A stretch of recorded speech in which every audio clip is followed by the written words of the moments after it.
ka sifɛnw ka kan na wajuli kunba min kalifala ne ma o ye nin ye ka i ka kerecɛnya ɲɛnɛmaya ani ka kɛ mɔgɔ ye min bɛ bɛn ani sigida hɛrɛ ka se ka o sabati o kɛtɔ an sinsinna fɛn fɔlɔ min kan o ye nin ye n'i b'a fɛ ka kerecɛnya ɲɛnɛmaya kɛ o k'a sɔrɔ i ye kerecɛn ye o la ka kɛ kerecɛn ye o kɔrɔ ye di an ye ɲɛfɔli jɔnjɔn kɛ o la u k'a faamu n'a fɔra ko kerecɛn mɔgɔ sifa jumɛn de don an ye o fɔ tuma min na an ye kuma yɛrɛ daminɛ kerecɛnya ye ɲɛnɛmaya a bɛ kɛ cogo di an tɛ se ka kerecɛnya ɲɛnɛmaya kɛ fɛn dɔw kɔ a fɛn fɔlɔ ye nin ye a k'a sɔrɔ dannaya bɛ i fɛ yakuba kitabu y'a fɔ cogo min na dannaya min bɛ ye kɛwalew fɛ ka da kan ni dannaya b'i fɛ n'a t'i ye kɛwale fɛ o dannaya yala o bɛ se ka i kisi wa donc fo dannaya sɛbɛ ka kɛ i fɛ matigi yesu kirista la ani an y'o jɛya dɛ a ka kɛ matigi la ani matigi kelen pe ka da kan ale de sara ka kunu an ka jurumu kosɔn ani an ko a ka kɛ mɔgɔ ye tiɲɛ na min bɛ ala ka kuma kalan a b'a kalan a bɛ miiri a la a b'a ta k'a ɲɛsin a ka ɲɛnɛmaya ma an sinsinna o kan ani ka kɛ mɔgɔ ye min bɛ ala deli ka to jɛɲɔgɔnya la balimaw fɛ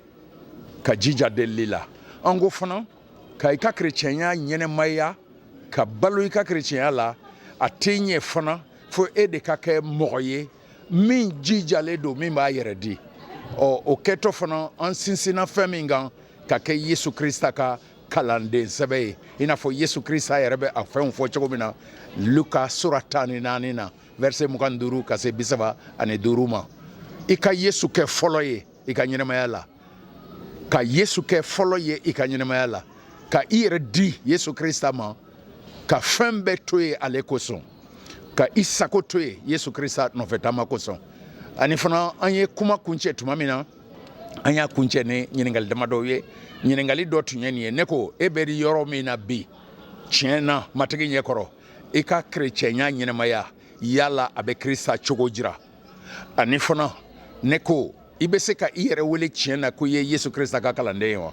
ani an ye ɲininkali wɛrɛ min kɛ o kɛra nin ye ne ko e bɛ ka wale jumɛnw de kɛ walasa ka n'a fɔra ko bɛn n'a fɔra ko hɛrɛ sigida la e bɛ ka mun de kɛ walasa ka o sabati i ka guwa kɔnɔ